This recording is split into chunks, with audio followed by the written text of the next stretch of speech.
Welcome to Beneath the Surface. I'm Michelle Gatschell, and we are here today to talk about the issues, people, celebrations, and events of the communities that you live in. Today, our topic is going to be human trafficking. And I know a lot of people live in their neighborhoods and really don't think it can happen there.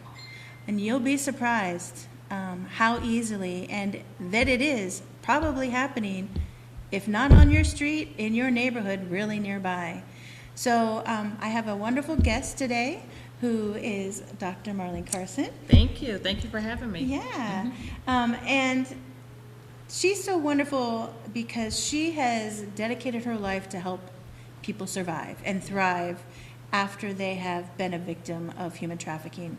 And what you're going to hear today is really going to be shocking to a lot of people, I think, because she's going to tell us the story of how she was human trafficked.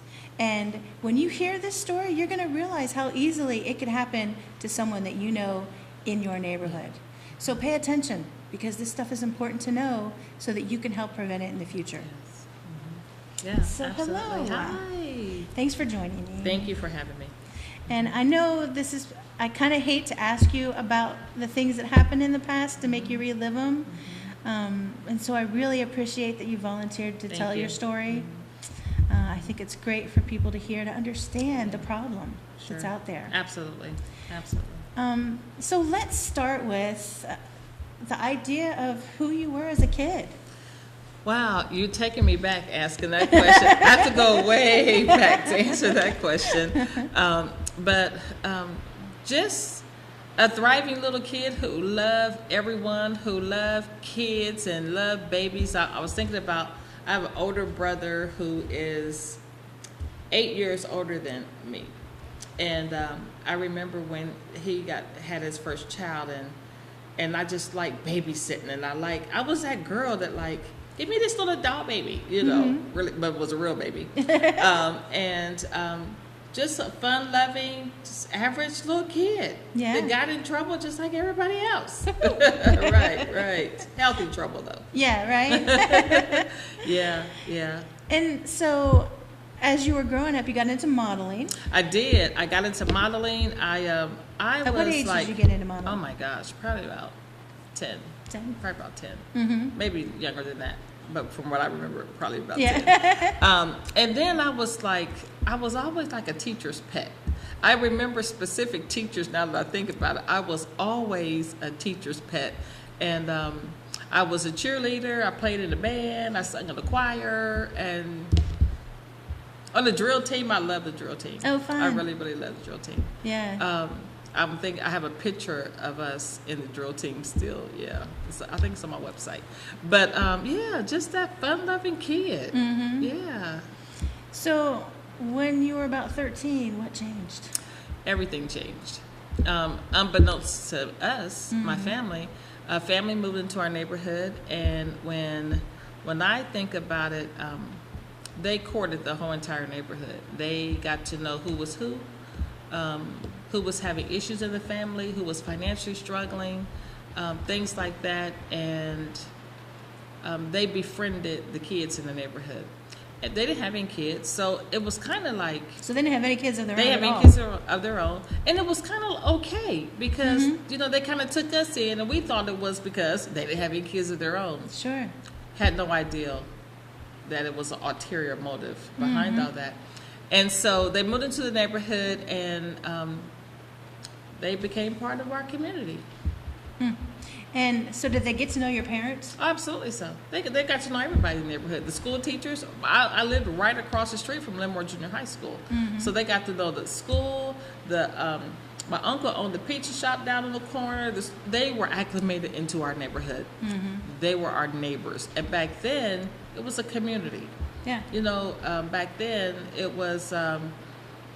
If I got in trouble on the corner, every parent had permission to, whip my tail all the way. That was just a community. Yeah, that was a community. Better not do that today, but that was a community. And so they moved into our neighborhood at 15, and then they would take us on trips. And all the trips initially would be in Ohio, so it was no big deal.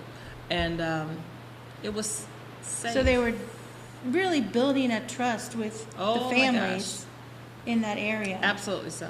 And so they would ask you to come over to dinner? How Oh did yeah, that grow? we ate over their house all the time. Wow. They had like a air hockey at their house, so they had everything a kid would want. Uh-huh. Today, if it was what these kids do today, they would have like Xbox because they had everything. They had air hockey, they had a centipede game. Their house was It was a spot. kid's palace. It's a kid's palace. Wow. So then, as the trips happened, Yeah, it was fun for you guys. it was great. and you it went was- to Kings and we Island? trusted. Where'd you go? We trusted them. Yeah. I And think your that's the parents biggest trusted thing. them. Trusted them. I mean, for real, trusted them. It's almost like having someone in your life that you bond with, you get close to, you share secrets with. If they're struggling, you help them out, and then everything goes away. So, they used to ask us to go. Our first trip was to the zoo. Oh. The zoo was just down the street, no Yeah. big deal. And then those trips started being further and further away. Before the big trip to New York City, they took us to Cedar Point. We had a ball. Yeah. How Yeah, many well, girls or 4. boys? Okay. It was 4 girls. 4 girls. Friends of yours from school? Yep. Yep, it was 4 girls. And then they said at 15 years old, ask your mom, can you go to New York City? And Woohoo, New York City. That's Right. awesome. everybody wanted to go to New York City. Mm-hmm. But that's when everything changed. We go to New York City. We're driving down 70 East. I always like telling this part of the story because it was more bonding. We drove down 70 East. We were singing songs all the way to New York City. It was great. Fun. Yeah. It was fun. It was fun. Great experience. We The get- husband and wife. Husband and wife. Yeah. We found out though that she was his first victim, Oh. but they were legally married. Okay. And so we get to New York City and we still have fun. They take us to Canal Street. We go and shop and we see all kind of stuff. And then we were supposed to go see a Broadway show, and that's when everything changed. How They, so? they had these clothes around the walls of this hotel, and they told us to put them on. And they gave me a blue lace dress with pasties and a thong. Whoa. Well, You I'm were just gonna be 15 at honest. this time? I didn't even know what that was. Yeah. I didn't know what it was, but I knew that this is not appropriate for a 15-year-old girl. Yeah. 15-year-old virgin girl who was raised in the church, knew nothing about, what they were talking about. And, we were sold into prostitution that weekend. Wow. How horrible. It was horrible. It was, every time I tell this story, I feel 2 ways. I feel empowered and angry. Yeah. And I feel like, now it's like I'm feeling that little girl that they took her innocence from is growing up. And I refuse to watch another little girl go through this. Right. I refuse to watch a little boy go through this because I don't want you to think that this just happens to girls. This also happens to boys. Right. And so, it's my fuel now. It's definitely my fuel now. So this couple that really spent 2 years building trust up with Oh, your yeah. families, Oh, yeah. only for betrayal in the end. Oh, yeah, absolutely. And that is they call it the grooming process. So that's what traffickers do. They groom girls and boys into trust, into codependence, into building a habit. They do all these things so that you feel like you can't exist without them. Right. You feel like you need them in some capacity. And especially with a kid, yeah, that's what they do. So at that point, what was your thought about this couple? What was my thought about everybody was I don't trust anybody. I was very angry. I was very bitter. I was almost like, this is not real. Right. This is not real. Yeah. First of all, you got to understand my life too, because we didn't have cable. So stuff that people would see on their TVs, we didn't see all that stuff. Sure. So literally, this is not All real. new, right? from what my perspective was, this is something you see on a rap video or something, Yeah. but not in real life. I didn't know pimps were real. Mm-hmm. I don't think anybody knew that pimps, at least we didn't. Right.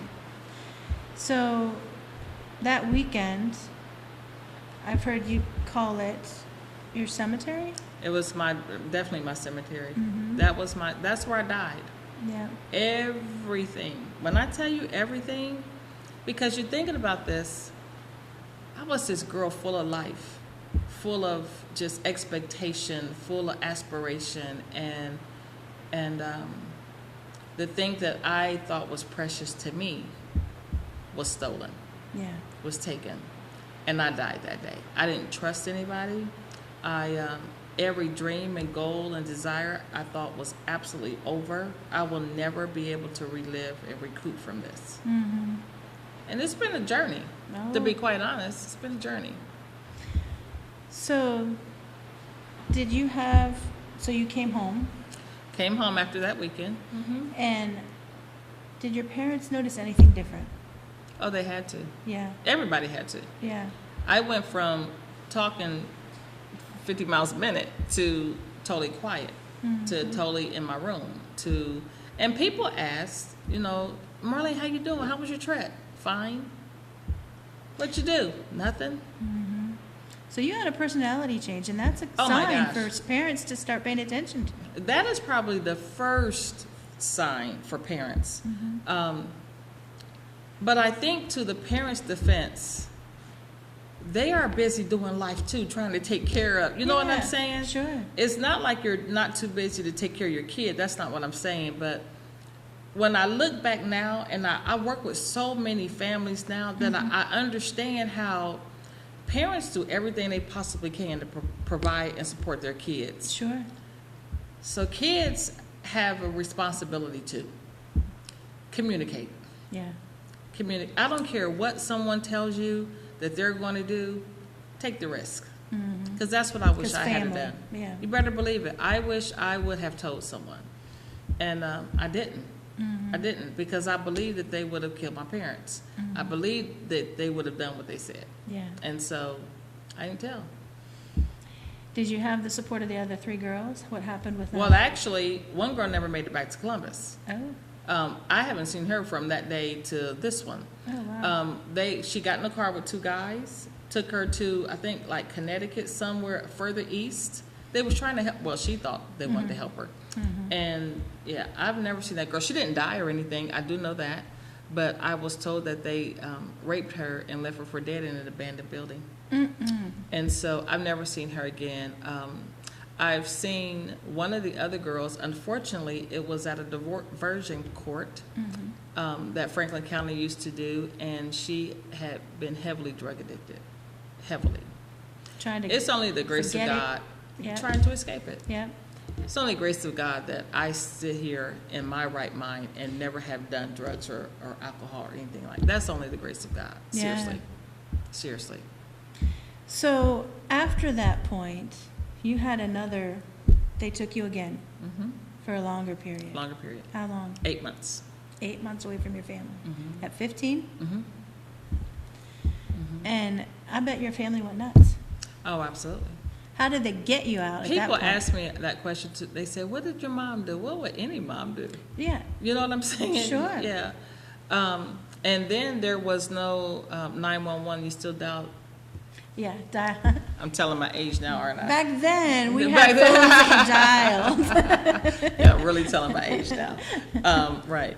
But what was your question? I'm sorry. So how did this couple Oh, what was their excuse for taking you the next time? so the traffickers are very slick.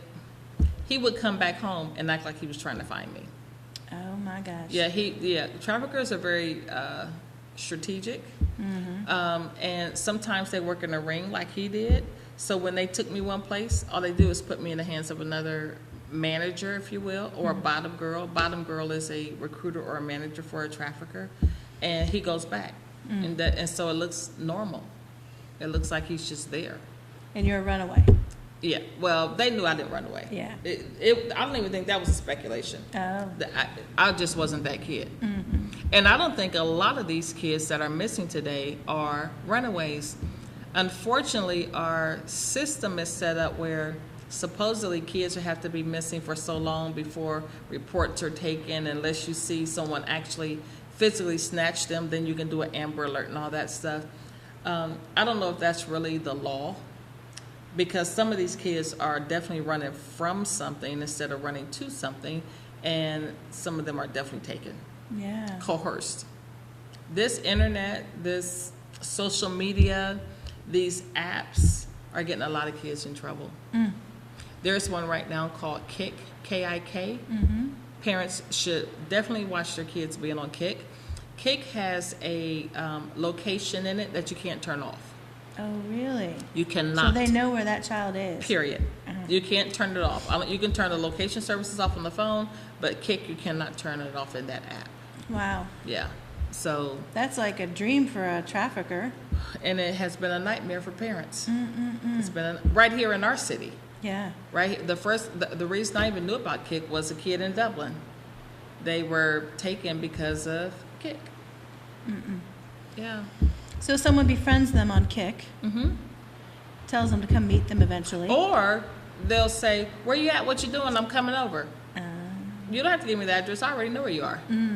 Yeah. You don't have to.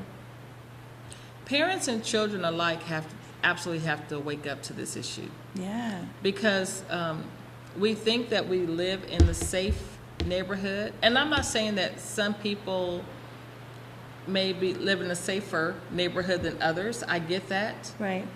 but traffickers live in safe neighborhoods too. Yeah. Traffickers are not broke, okay? And traffickers, some are businessmen. These are not your guys just on the street. These are businessmen and women. These are people like, I knew a trafficker that lived in the retreat. Yeah. You know what I'm saying? So these people are serious. Sure. Yeah, they're serious. Yeah, and people that think it can't happen in my neighborhood, it's happening. It's happening. It's happening. Yeah. And we just need to be aware of it. And then we need to know what to do before it happens. Right. And we need to know what to do should it happen.